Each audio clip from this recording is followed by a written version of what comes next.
Bienvenida o bienvenido a esta exploración. Hoy nos vamos a meter a fondo con una tecnología muy concreta de tratamiento de agua, una que nos han pedido mirar: las baterías de filtros de tasa declinante y lavado mutuo. Eso es. Y para hacerlo, tenemos como guía unos extractos de un manual técnico, el capítulo 5 de un documento llamado MAES 2 CAP 5 filtración.pdf. Efectivamente. A ver, los filtros son siempre un punto clave, a veces bastante complejo, en la potabilización. Y este tipo en particular, el de tasa declinante, tiene unas características muy interesantes, Ajá. especialmente en ciertos escenarios. La idea hoy es entender bien cómo funcionan, por qué pueden ser una opción y, sobre todo, qué dice este manual sobre los puntos críticos del diseño. Porque parece que la hidráulica es el kit de la cuestión. Entendido. De hecho, el texto menciona que muchos fallos detectados en plantas en América Latina tenían que ver precisamente con eso, con la hidráulica. Pues vamos a ello. ¿Qué es lo que hace a estos filtros diferentes, distintos de los sistemas más, digamos, habituales de tasa constante? Pues la idea central es bastante ingeniosa, la verdad. No pienses en un filtro solo, sino en un grupo, una batería, varios filtros conectados. Vale. Lo principal es que la velocidad a la que filtran el agua, la tasa, va bajando poco a poco, de forma natural, según se van ensuciando. ¿Baja sola? ¿Sin control externo? Exacto. Y aquí viene lo interesante. Para limpiar uno que está sucio, lo que se llama colmatado, no necesitas una bomba aparte ni un depósito de agua limpia arriba. Ah, no. ¿Entonces cómo? Usas el agua que están produciendo en ese momento los otros filtros limpios de la batería, el caudal combinado de los vecinos. O sea que el propio sistema genera la fuerza para lavarse a sí mismo. Suena eficiente, ¿no? Y bastante elegante como concepto. Sí, la verdad es que sí. ¿Y qué ventajas concretas señala el manual, comparado con otros sistemas? Pues mira, la primera que subraya es que necesitan menos carga hidráulica total para funcionar. La carga es, digamos, la diferencia de altura o la presión que empuja el agua a través del filtro. Ajá. Como están conectados y la tasa varía, pues esa presión se gestiona de otra forma. Necesitas menos altura total en el sistema que en uno de tasa constante, que siempre fuerza el mismo flujo. Menos altura. Quizá menos bombeo antes del filtro o estructuras más bajas. Interesante.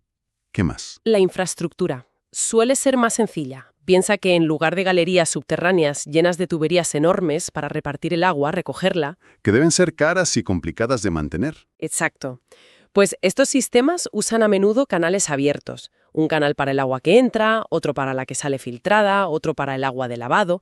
Eso simplifica bastante la obra civil. Vale. Aunque bueno, en plantas muy grandes a lo mejor sí meten galerías, pero lo habitual son canales. Canales abiertos. Supongo que eso facilita ver lo que pasa. Pero ¿no hay riesgo de que caiga algo o de algas si les da el sol? Sí, es una buena observación. El diseño tiene que contemplar eso, claro. Poner cubiertas o tomar medidas. Pero la ventaja en construcción y acceso suele compensar. Entiendo. Y luego, volviendo a las ventajas de cómo funcionan. El autolavado que decíamos. El agua filtrada por como mínimo 3 filtros vecinos. Mínimo 3. Sí, ahora veremos por qué. Esa agua tiene el caudal y la presión para lavar al cuarto filtro sucio, y eso te ahorra los tanques elevados enormes solo para guardar agua de lavado. Claro. O las bombas potentísimas que solo se usan para eso, para el retrolavado, y que gastan un montón de energía. O sea, se autoabastece para limpiarse. Y para la persona que lo opera, es más fácil manejar estos filtros. Pues según el manual, la maniobra de retrolavado es mucho más simple. Básicamente, cierras la entrada de agua al filtro sucio y abres la salida del agua de lavado. Nada más. ¿Y ya está? Y ya está. La propia hidráulica, por vasos comunicantes, el agua que busca su nivel, hace el resto, genera el flujo hacia arriba que expande la arena o el material filtrante y lo limpia. Qué curioso. Lo ideal es que esa expansión sea de un 25 a un 30% del volumen del lecho más o menos. Y necesitan mucha tecnología. ¿Sensores? ¿Ordenadores? En general, no. No suelen llevar medidores de caudal muy complejos en cada filtro, ni consolas de control centralizadas. Aunque, insisto, una planta muy grande podría tenerlos. El control básico es por niveles de agua y vertederos. Un solo vertedero a la entrada puede controlar el nivel máximo para todos los filtros. Entonces, resumiendo esa parte, podrían ser más sencillos y baratos de construir y de operar, sobre todo por quitarse de en medio esas galerías de tubos y los sistemas de bombeo o tanques solo para lavar. Exacto. El manual los llama tecnología apropiada, por eso. Buscan un buen equilibrio entre ser eficaces y ser, bueno, relativamente simples y económicos. ¿Vale? Pues vamos a intentar visualizarlo. Si miramos los dibujos del manual, ¿qué partes tiene una de estas cajas de filtro por dentro? El falso fondo, para repartir o recoger agua. Encima, el sistema de drenaje. A menudo son unas viguetas de hormigón con agujeritos o unas boquillas especiales. Para que pase el agua, pero no la arena, supongo. Claro. Justo encima pones unas capas de grava de más gruesa a más fina. Es la capa soporte. Y encima de todo, ya sí, el lecho filtrante, el material que hace el trabajo. La arena. Puede ser solo arena o una capa de antracita encima de la arena. Y arriba del todo unas canaletas que recogen el agua sucia cuando estás lavando el filtro. La altura total de la caja depende de la hidráulica, de cuánta altura de agua necesitas para filtrar y para lavar bien. Entendido. La caja por dentro. Y los canales esos que rodean los filtros. Decías que eran como las autopistas del agua. Totalmente. Son cruciales. Normalmente tienes un canal de distribución grande que trae el agua ya decantada, la que viene del paso anterior del tratamiento. Vale. Ese canal alimenta a todos los filtros. Luego, a la salida de cada filtro, puede haber un canal de aislamiento. Sirve para poder cerrar un filtro individualmente, con compuertas, y sacarlo de servicio si hace falta. Ajá. Después, el canal de interconexión. Este es importantísimo. Recoge el agua ya filtrada de todos los filtros y, clave, es el que manda el agua hacia el filtro que se está lavando usando el nivel de agua de los demás. El que hace el autolavado. Exacto. Y finalmente, un canal de desagüe para llevarse el agua sucia del lavado fuera de la planta. ¿Y qué controla que el agua vaya de la caja a un canal u otro? ¿Compuertas, válvulas? Ahí está. Válvulas y compuertas. Son críticas. El manual insiste mucho en usar válvulas de mariposa, que son más fiables para las operaciones que haces muchas veces, como abrir y cerrar la entrada de agua o la salida del lavado. ¿Por qué no compuertas normales? Porque advierte que las compuertas, sobre todo si son de fabricación local un poco regular, tienden a dar problemas. Se atascan, tienen fugas, cuesta moverlas. Las de mariposa son más robustas para eso. Vale. ¿Y los vertederos? Mencionaste antes que controlaban niveles. ¿Dónde están? Los vertederos son como rebosaderos calibrados. Hay uno importante en el canal de entrada que limita el nivel máximo de agua que entra a los filtros. Controla la carga para la filtración. Ujú. Y hay otro súper importante, a la salida del canal de interconexión, el que recoge el agua filtrada. La altura de este vertedero es la que da la presión, la carga hidráulica, para el lavado. Y es vital que este vertedero de lavado se pueda ajustar. El manual parece darle muchísima importancia a todos estos detalles de diseño. Da la impresión de que la idea es buena, pero si fallas en los detalles se fastidia todo. ¿Cuáles son esos factores críticos que menciona? Son varios, sí, y están muy relacionados. Primero, la geometría básica. Necesitas, como decías, un mínimo de 4 filtros. ¿Por qué? Por los 3 que lavan al cuarto, ¿no? Exacto, para que mientras uno lava, al menos 3 aporten caudal suficiente.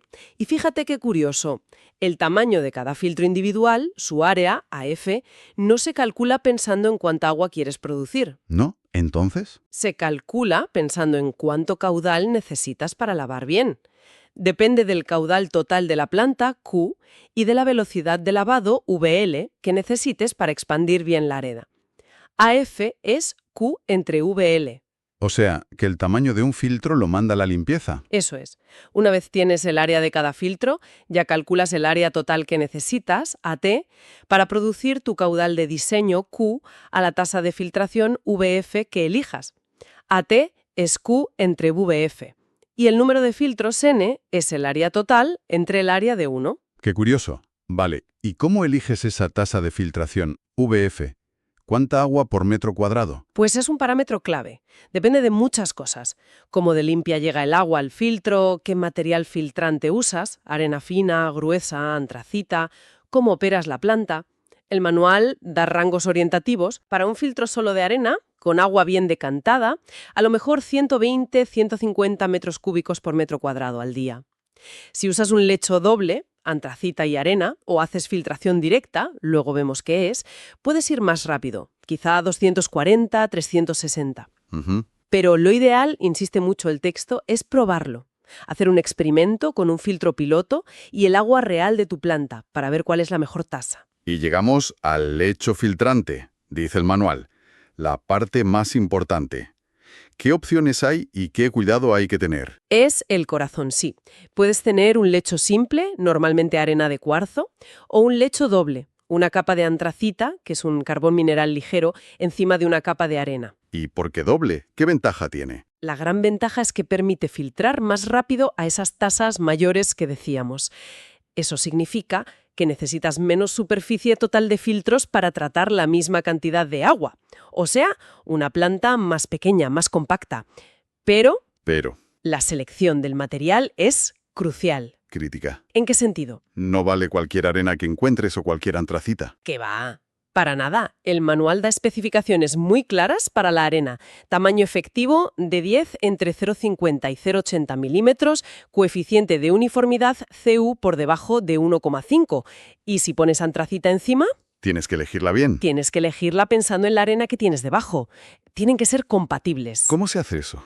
¿Cómo se emparejan? Hay un criterio clave para que no se mezclen del todo durante el lavado cuando todo se expande o para que no se te vaya la antracita más fina con el agua. Vale. El criterio relaciona el tamaño D90 de la antracita, el tamaño por debajo del cual está el 90% del material, con el D10 de la arena, el tamaño por el que pasa el 10%. Dice que el D90 de la antracita tiene que ser unas 3 veces el D10 de la arena. Una regla un poco técnica. Sí, pero si no la cumples, o pierdes antracita, que es cara, o se te mezcla todo y pierdes la ventaja del lecho doble. También importa la proporción de alturas, normalmente 1/3 de arena y 2/3 de antracita, más o menos. Aquí es donde se ve que todo está conectado, ¿no? La física de los granos, los materiales, cómo fluye el agua, todo tiene que encajar para que filtre bien y, sobre todo, para que se limpie bien sin romperse. Exactamente. Y eso nos lleva de cabeza a la hidráulica del lavado. Es vital. Como decíamos, necesitas que el lecho se expanda, que los granos floten un poco, un 25-30%, para limpiarse. Vale. Eso necesita una velocidad de agua subiendo, VL, muy concreta. Se consigue haciendo pasar todo el caudal de la planta Q por el área de un solo filtro, AF. Pero no solo velocidad, necesitas fuerza, carga hidráulica para levantar todo ese material. ¿Y esa fuerza? ¿De dónde sale? De la altura del vertedero de salida del canal de interconexión. Y aquí el manual es machacón. Ese vertedero tiene que ser ajustable, sí o sí. ¿Por qué tanta insistencia? Porque los cálculos teóricos de cuánta altura necesitas tienen sus límites, sus incertidumbres, usan modelos, ecuaciones, pero la realidad puede variar. Tienes que poder ajustar esa altura cuando pones en marcha la planta, viendo cómo expande de verdad tu lecho, hasta que des con el punto exacto. Un vertedero fijo es un error de diseño muy grave. Entiendo. La teoría es una guía, pero necesitas ajustar en la práctica. ¿Y la hidráulica cuando está filtrando normal, también tiene sus trucos? Sí, la hidráulica de filtración. Hay un momento un poco delicado justo después de lavar un filtro. Como está limpísimo, ofrece muy poca resistencia. Y el agua pasa como loca al principio. Exacto. Tiende a pasar muy rápido. El manual dice que esa tasa máxima inicial, VF max, no debería ser más de 1,5 veces la tasa promedio de diseño, VF promedio. ¿Y si pasa más rápido? Pues puede arrastrar partículas finas que deberían quedarse atrapadas. Empeora la calidad del agua justo al empezar el ciclo de filtración. Y esto se controla diseñando bien la carga disponible para filtrar, que se fija con ese otro vertedero, el aliviadero que hay en el canal de entrada. También hay modelos para calcular esto. Vale, tenemos el diseño base y sus puntos críticos. Pero el manual también menciona la filtración directa. Eso es otro tipo de filtro. No, no es otro filtro. Es usar estos mismos filtros, los de tasa declinante y lavado mutuo, pero en un proceso un poco diferente. La diferencia está en lo que pasa antes del filtro. ¿Qué pasa antes? Que te saltas la decantación. En la filtración directa, el agua cruda, después de añadirle coagulante y quizás una mezcla rápida y una floculación muy corta, de 5 o 10 minutos, Va directa al filtro. exacto, sin pasar por un decantador grande donde se asiente la mayor parte del fango, ¿Y eso cuándo se puede hacer? Suena un poco arriesgado. se puede hacer y se hace cuando el agua cruda ya es bastante buena. con poca turbidez, poco color. El problema es que este sistema es mucho más sensible si la calidad del agua cruda cambia bruscamente. Claro, si de repente viene una riada con mucho barro, Claro, los filtros se te pueden cegar en un momento porque no tienes el colchón de la decantación. imagino que eso exigirá más cuidado en la operación, ¿no? Desde luego, la dosis de los químicos, coagulantes, a veces polímeros, es súper crítica. Se suelen usar dosis bajas. Hay que hacer muchas pruebas antes, ensayos de jarras, pilotos, para dar con la tecla. ¿Y los filtros? ¿Son iguales? Se suelen usar materiales filtrantes, arena o antracita, un poco más gruesos, para que no se taponen tan rápido. Y las tasas de filtración suelen ser un poco más bajas, más conservadoras, que en la filtración normal con decantación. ¿Y el control de calidad del agua que sale? ¿Más exigente? Mucho más. El manual insiste, hay que medir la turbidez del agua filtrada continuamente y recomienda lavar el filtro no solo cuando ya no puede pasar más agua, pérdida de carga máxima, Si no. sino también si la turbidez del agua que sale sube por encima de un límite muy bajo. Pone como ejemplo 0.3 NTU, que es muy poquito, para asegurar que no se te está escapando suciedad. Lógico. ¿Si has quitado la red de seguridad de la decantación? Vale. Ahora, todo esto suena muy bien en teoría, pero la realidad siempre complica las cosas. El manual tiene una sección entera sobre errores de diseño comunes. Parece que es fácil meter la pata. Y tanto. Un mal diseño puede arruinar la idea por completo. El error más común, dice el texto, es calcular la velocidad de lavado sin saber bien qué material filtrante vas a poner realmente, o pones uno distinto al que calculaste. ¿Y qué pasa si te equivocas ahí? ¿Si la velocidad no encaja con la arena? Pues depende. Si la velocidad es muy baja para el tamaño de grano que has puesto, o si la arena es más gruesa de lo que pensabas, No se limpia bien. de barro dentro se puede hasta agrietar y deja de funcionar bien, claro. O incluso deja pasar agua sin filtrar. Un desastre. ¿Y si es al revés? ¿Demasiada velocidad? Pues si la velocidad es muy alta para el grano o la arena es más fina de lo esperado.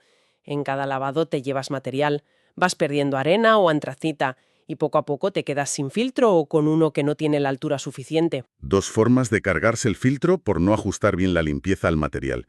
¿Qué otros fallos típicos se comentan? Otro crítico, no elegir bien la antracita para la arena que tienes en lechos dobles.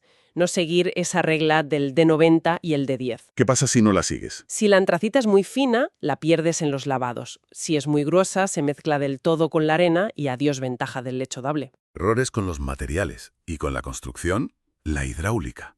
Varios. Uno que me ha llamado la atención. Diseñar y poner tuberías dentro de los canales, en vez de usar el propio canal. ¿Y eso porque es malo? Es un coste extra innecesario. Y peor aún, si la tubería que saca el agua sucia del lavado está mal puesta o es pequeña, puede frenar el flujo y que la limpieza no sea buena. ¿Y el famoso vertedero de salida ajustable? Fundamental. Un error garrafal es hacerlo fijo o diseñarlo de forma que sea imposible ajustarlo, yo qué sé, con unas planchas con tornillos que se oxidan y ya no hay quien las mueva. Claro. Si no puedes ajustar esa altura al principio, es casi imposible asegurar que el lecho se expanda bien. Te la juegas a que el cálculo teórico fuera perfecto, cosa que rara vez pasa. Detalles que son todo menos detalles. ¿Algo más en la lista negra? Cosas que parecen pequeñas pero tienen tela. Las tapas de los canales. Si las haces de hormigón, pesadísimas. Los operarios no las ponen. Exacto.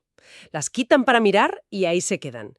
Y dejas el agua filtrada al aire a que le caiga cualquier cosa. O peor, se les caen al moverlas y se rompen.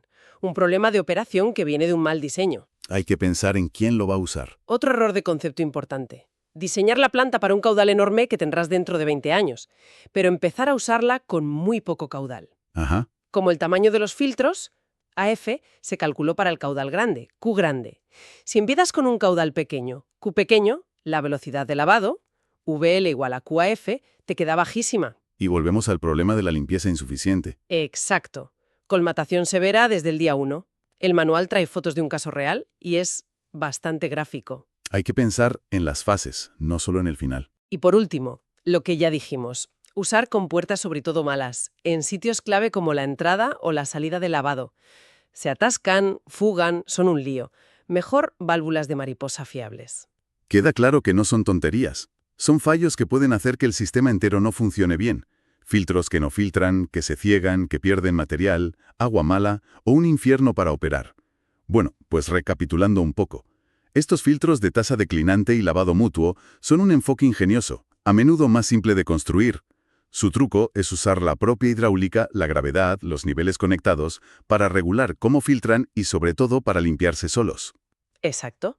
Lo fascinante es esa confianza en principios hidráulicos muy básicos, en vez de depender de controles mecánicos o eléctricos complejos, como controladores de tasa o bombas enormes de lavado.